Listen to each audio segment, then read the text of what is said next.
For decades, people have touted the benefits of recycling.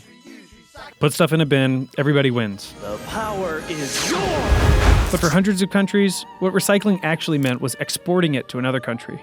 And most of the time, it went to China. Now, because of new regulations from the Chinese government, the process has gotten even more complicated. And the waste is starting to pile up. In the US, for the last 25 years, we've exported around a third of our recycling, mostly single-use plastics.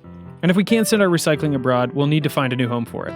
I guess there's this thought that it goes in the back of a truck and goes into a factory and new stuff rolls out the other side of that factory. Of course, that's not really what happens.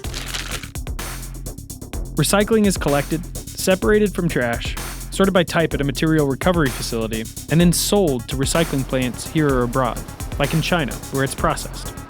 And that recycled byproduct is then sold to manufacturers at a lower grade. Here's what changed. China's accepting fewer types of recyclables and clamping down on contaminated materials. This means leftover coffee at the bottom of a cup could turn a perfectly good recyclable newspaper into trash. They've literally increased the quality standard by a factor of 5. The seed of this whole issue with China has been them just trying to clean up their own environment. And remember, recycling at the end of the day is a commodity, just like soybeans or orange juice. They just want a cleaner product to come to them.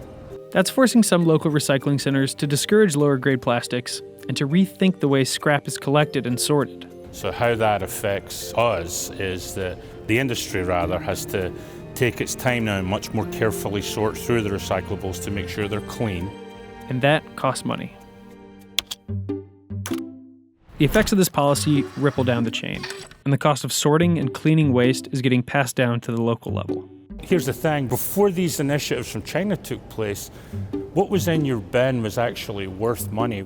And all the things that people put in the recycling bin that wasn't recyclable, there was no concerns because the good stuff in the bin was worth a lot more money than the cost of processing and getting rid of the residues. It's gone from being something that made the county several $100,000 a year. It has gradually declined to the point now where the county is going to be spending several $100,000 a year. The waste isn't going anywhere.